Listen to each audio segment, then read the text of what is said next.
Indian റെയിൽവേയിൽ നിന്നുള്ള ഈ ആഴ്ചയിലെ ഏറ്റവും പുതിയ വാർത്തകളുമായി റെയിൽഫിലിക്കയുടെ പുതിയ എപ്പിസോഡിലേക്ക് വീണ്ടും സ്വാഗതം. ഏറെ പ്രതീക്ഷയോടെ കാത്തിരുന്ന USBRL പാതയിൽ ന്യൂഡൽഹിക്കും ശ്രീനഗറിനും ഇടയിൽ നേരിട്ടുള്ള ട്രെയിൻ സർവീസ് ഉണ്ടാവില്ല.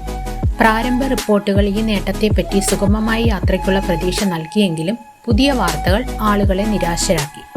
ശ്രീനഗറിനെയും ഡൽഹിയെയും ബന്ധിപ്പിക്കുന്ന നേരിട്ടുള്ള ട്രെയിൻ 2025 ജനുവരിയിൽ ആരംഭിക്കുമെന്ന വാർത്ത പുറത്തു വന്നപ്പോൾ തന്നെ ആവേശഭരിതരായിരുന്നു ഇന്ത്യൻ ജനത.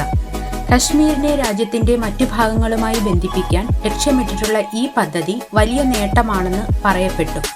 പാതയുടെ അവസാനഘട്ട പണി പൂർത്തിയാകുന്നതോടുകൂടി പ്രധാനമന്ത്രി നരേന്ദ്രമോദി തുറന്നുകൊടുക്കുമെന്ന് പ്രതീക്ഷിച്ചിരുന്നു.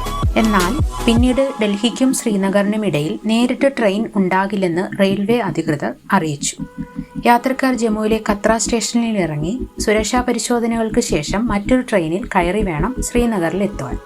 കശ്മീരിലെ കഠിനമായ സുരക്ഷാ മാർഗങ്ങളാണ് ഇതിന് പ്രധാന കാരണം. യാത്രക്കാരുടെ സുരക്ഷയെ കണക്കിലെടുത്ത് പരിശോധനകൾക്കായി കത്രയിൽ ട്രെയിൻ നിർത്തേണ്ടത് ആവശ്യമാണെന്ന് അധികൃതർ പറയുന്നു. ഇതിനു പുറമെ പീർ പഞ്ചൽ മേഖലയിലെ മലയോര പ്രദേശവും ചരക്ക് നീക്കത്തിലുള്ള വെല്ലുവിളികളും കാരണം നേരിട്ട് ട്രെയിൻ ഓടിക്കുന്നത് ബുദ്ധിമുട്ടാണ്. നേരിട്ടുള്ള റെയിൽ ഗതാഗതം സാധ്യമാകുമെന്ന് പ്രതീക്ഷിച്ചിരുന്ന ഈ പാതയിൽ റെയിൽവേയുടെ ഈ തീരുമാനം വിനോദസഞ്ചാരത്തെയും വ്യാപാരത്തെയും ബാധിക്കുമെന്ന് കശ്മീരിലെ വ്യവസായികൾ പറയുന്നു. ഈ തീരുമാനത്തെ രാഷ്ട്രീയ നേതാക്കന്മാരും വിമർശിച്ചു. ഇന്ത്യൻ റെയിൽവേയുടെ USBRL പദ്ധതി ഇതിന്റെ പ്രധാന ഉദ്ദേശത്തിൽ നിന്ന് അകന്നു പോകുന്നുവെന്ന് ജമ്മു കശ്മീർ മുഖ്യമന്ത്രി ഒമർ അബ്ദുള്ള പറഞ്ഞു. ഈ പ്രശ്നങ്ങൾ പരിഹരിക്കുന്നതിനു വേണ്ടി ഖത്തറയിലെ സുരക്ഷാ പരിശോധന വേഗത്തിലും സുഗമമായും നടത്തുന്നതിനുള്ള മാർഗങ്ങൾ റെയിൽവേ ഉദ്യോഗസ്ഥർ പരിശോധിച്ചു വരികയാണ്.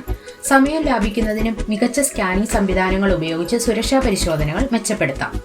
വെല്ലുവിളികൾ നിലനിൽക്കുന്നുണ്ടെങ്കിലും യാത്രക്കാരുടെ സുരക്ഷയ്ക്ക് പ്രാധാന്യം നൽകുകയാണ് ഇന്ത്യൻ റെയിൽവേ. ശ്രീനഗറിൽ നിന്ന് ഡൽഹിയിലേക്ക് നേരിട്ടുള്ള ട്രെയിൻ എന്ന സ്വപ്നം താൽക്കാലികമായി മരവിച്ചെങ്കിലും ഭാവിയിൽ പ്രതീക്ഷയുണ്ട്.